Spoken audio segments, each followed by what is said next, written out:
Fala aí, torcedor do Corinthians, sejam muito bem-vindos a mais um vídeo aqui no canal. Galera, bora com as últimas notícias do Timão. Vitinho é do Corinthians, novo atacante do Corinthians aí para a temporada. Comenta aí, você aprova essa contratação, o que você está achando? Tem também informação muito triste aí, Carrilho e Memphis Depay lesionados, vão ficar aí pelo menos um mês fora.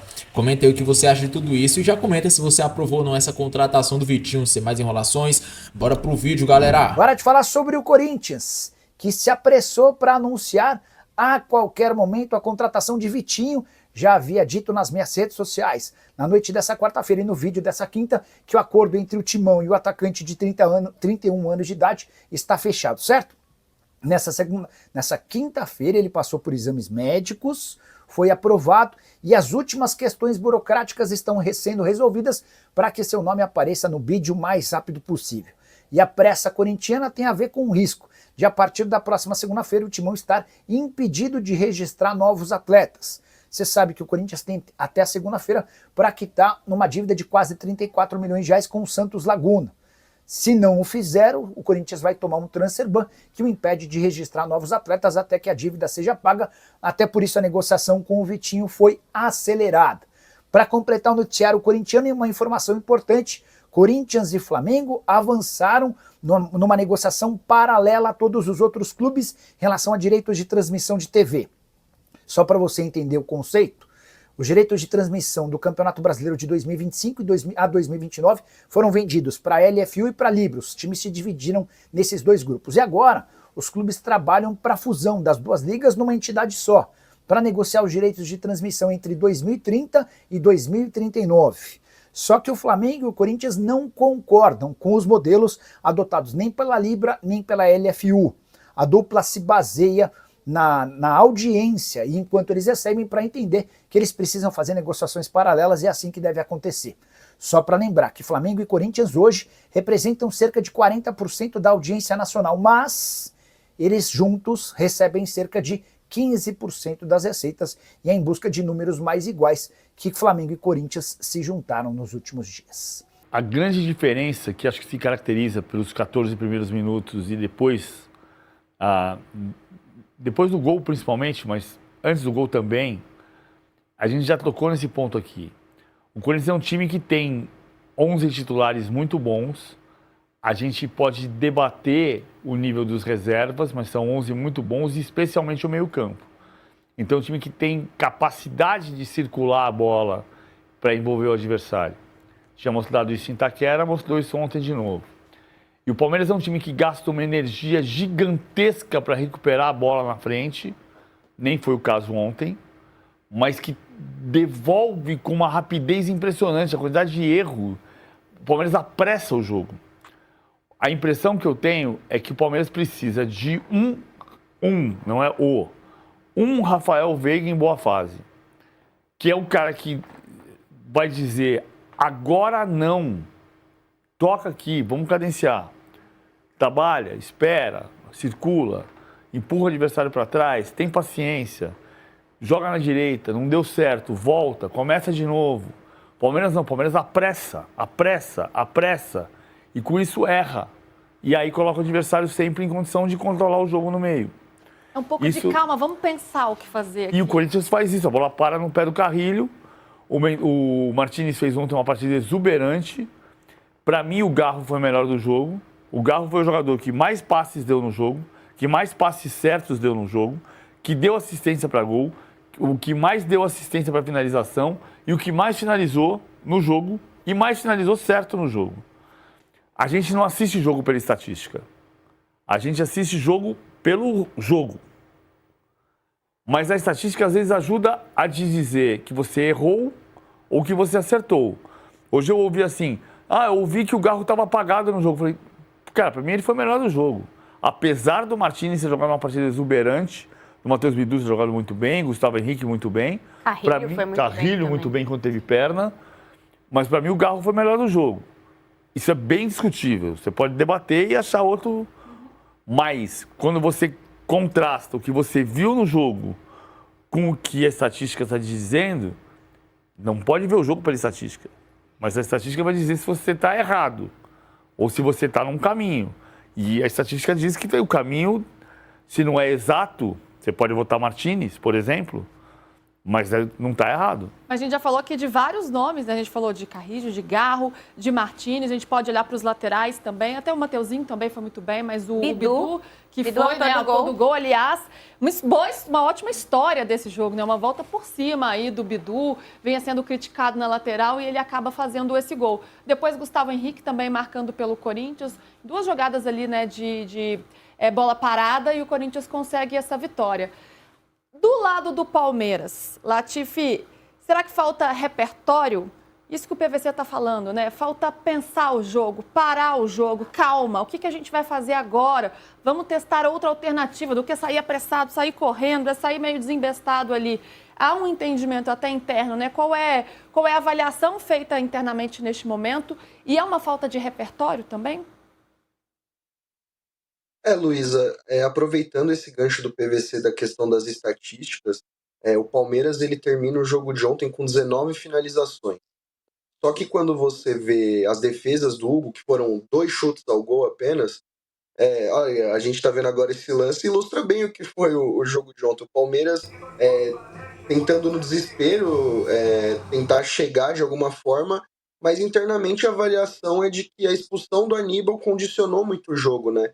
Como a Lívia e o PVC pontuaram, os minutos iniciais, eles foram mais do Corinthians. O Everton fez 2 defesas muito importantes nesse lance que a gente está vendo agora.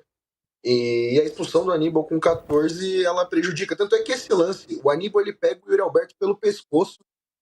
Dá para ver que ele já estava um pouco acima do necessário, né? Muito se falou da cabeça quente e faca nos dentes antes do jogo. Ontem o Felipe Melo entrou na partida, incendiou o estádio quando falou que tinha que dar porrada, quando incentivou o discurso da torcida de faca nos dentes, porrada desde o começo, e acabou que parece que o Aníbal levou a sério demais e é inexplicável.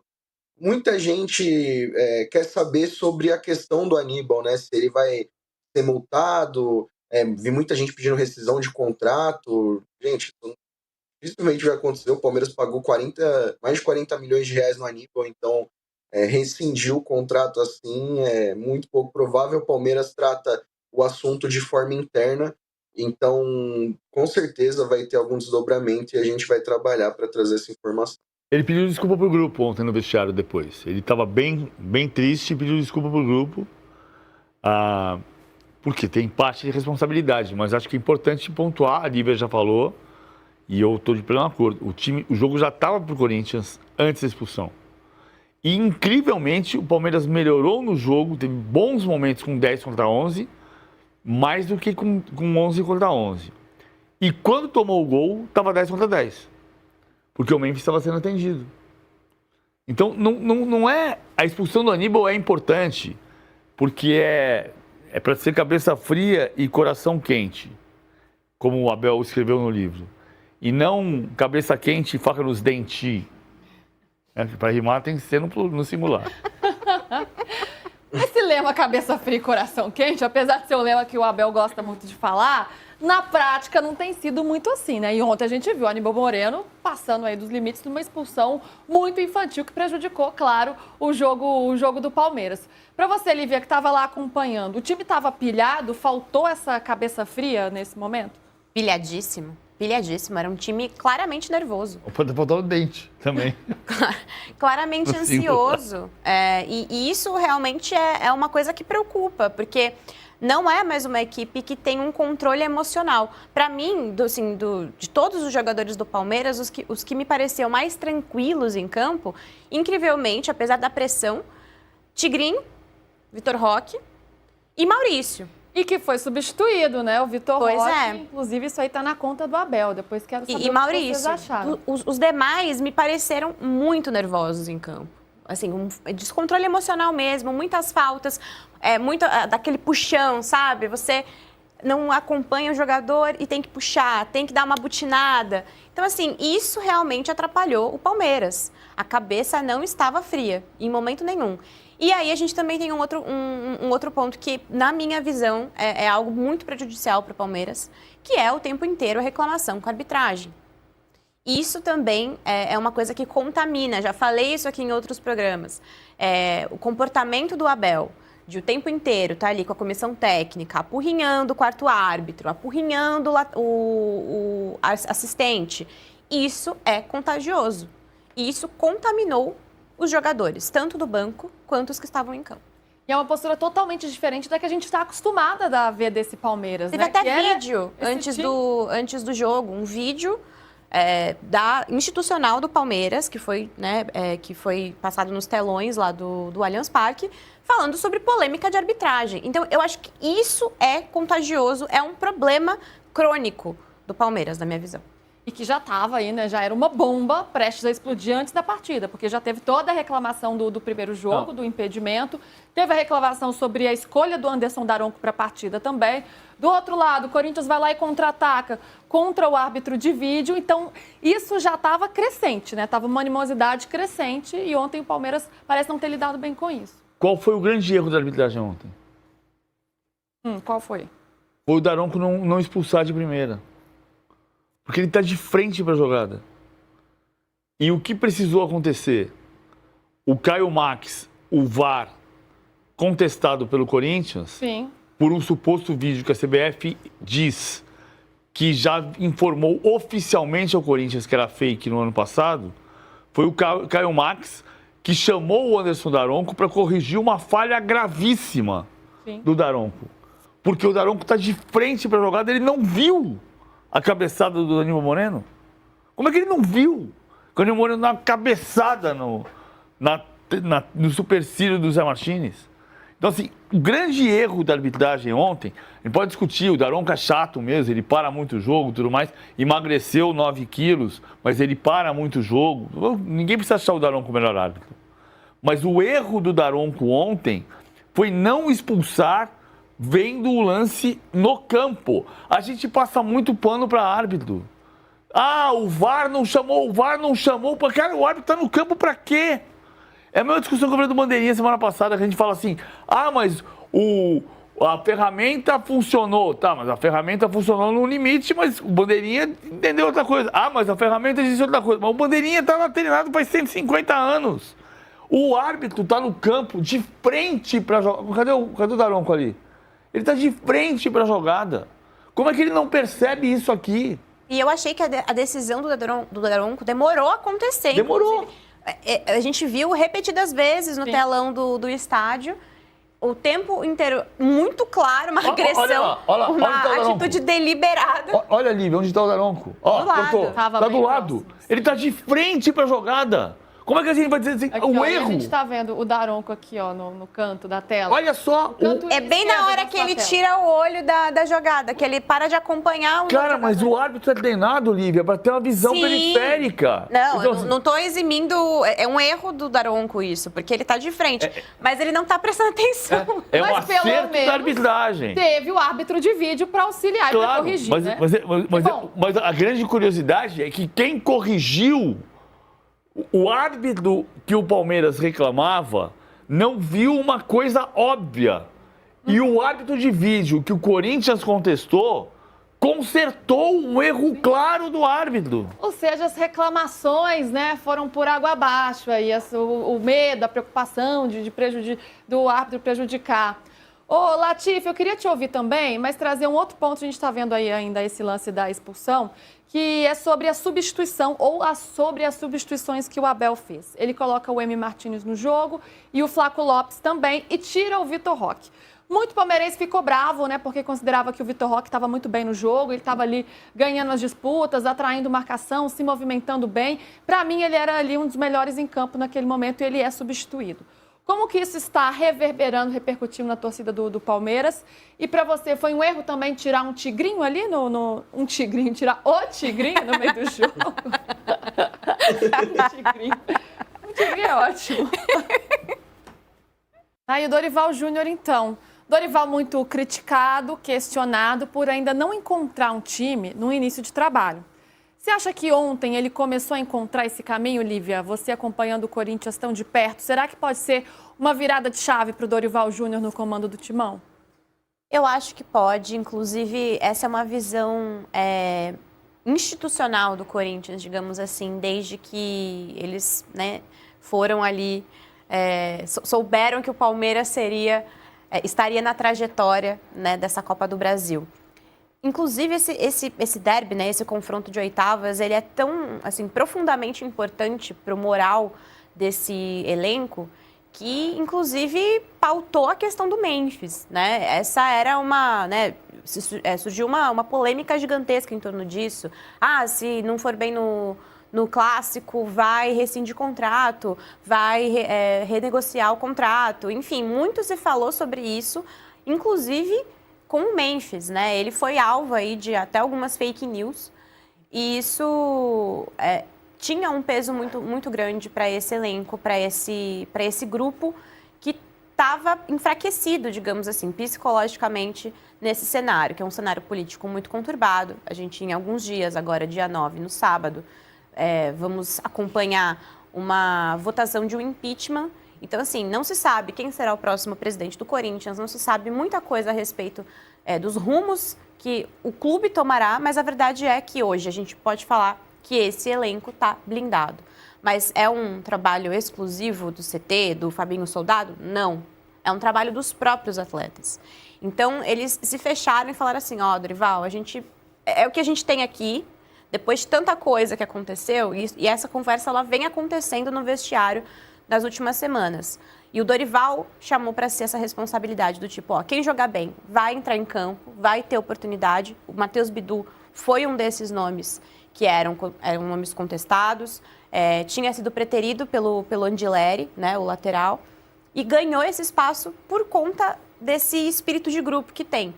Então, muitos dos jogadores estão sendo recuperados pelo Dorival. E eu acho que essa é a grande notícia para essa virada de chave. Óbvio, o Corinthians tem um elenco curto, o próprio Dorival falou sobre isso na coletiva. É uma situação difícil, a contratação ainda de reforços parece meio brecada, apesar de ter Vitinho aí à vista. Então, é um momento difícil, mas é o psicológico desse elenco que está fazendo a coisa ir para frente.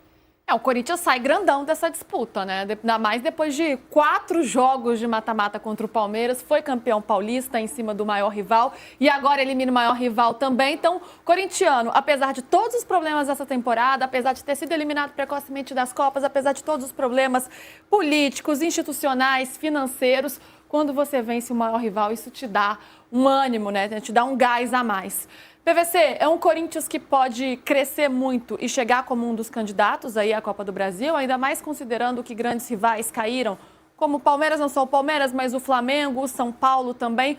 Quanto cresce o Timão nessa competição? Eu não arrisco dizer que o Corinthians vai ganhar a Copa do Brasil, mas a gente viu temporadas recentes do Corinthians ruins e com grandes campanhas na Copa do Brasil. Vice-campeão de 2022 da Copa do Brasil, semifinalista do ano passado na Copa do Brasil, podia ter eliminado o Flamengo. O Flamengo jogou com um a menos e o Flamengo defendeu o jogo inteiro num 5-4-1, 5-4-0, porque tinha 10 homens, então 5-3-1. Mas assim, é muito relevante para o Corinthians ganhar 4 dos últimos 7 clássicos. A grande demonstração dessas semanas e desses primeiros 7 meses do ano é que o clássico segue sendo Palmeiras e Corinthians. Torcedor do Timão, vamos com as últimas informações do Timão. Olha aí, galera, o Vitinho, né, já fez exames e está próximo de ser anunciado pelo nosso Timão. Notícia boa, finalmente aí o primeiro reforço nessa janela, né? Lembrando, o primeiro reforço da temporada foi do Anrileri, que veio lá do Getafe, né, depois de rescindir. E agora tem o Vitinho, que deve estar chegando aí. Acredito que amanhã já deve ser anunciado. Jogador de 31 anos de idade, estava lá. Antes de ele rescindir com seu clube, ele estava com Al Ittifaq, alguma coisa assim, lá do Catar ou da Arábia, não lembro. Mas agora ele tá vindo aí para o Timão. E vamos ver, né, será que ele vai dar certo? Teve passagens pelo Flamengo, Internacional, pelo Botafogo também, do Rio de Janeiro. E vai ser o reforço do Timão nessa janela. Ele tem 31 anos de idade e já fez os seus exames, né? Agora deve assinar o contrato e ser anunciado aí. Acredito que amanhã, hein, pessoal? Não é possível que vai demorar tanto assim. Então, vamos ver aí. dependendo, né, se ele for anunciado amanhã, pode ser que ele já jogue na segunda-feira contra o Juventude, né, fora de casa. Vamos ver o que vai acontecer. Comenta aí o que você achou dessa contratação, embora com as notícias agora um pouco ruim, né? Olha isso aí, pessoal. O Corinthians confirmou as lesões do Memphis e também do Carrilho. Os dois tiveram lesão aí no derby contra o Palmeiras. O Memphis foi ainda no primeiro tempo, né? Ali nos 40 minutos, eu acho. E o Carrilho, se eu não me engano, foi no início do segundo. Eles se lesionaram aí. O Carrilho vai ter que fazer uma cirurgia no tornozelo ali, teve uma lesão ligamentar. Já o Memphis teve uma lesão no posterior da coxa grau 2. Ou seja, os dois devem ficar fora aí pelo menos um mês. Notícia ruim, né? Logo que vai ter no finalzinho do mês aí a Copa do Brasil, as quartas de finais. E pode ser que o Corinthians não tenha nenhum dos dois nessa etapa. Comenta aí se você acha que eles vão se recuperar a tempo aos próximos confrontos da Copa do Brasil ou não, hein? Tomara que eles voltem, porque os reservas não é lá essas coisas, né, pessoal?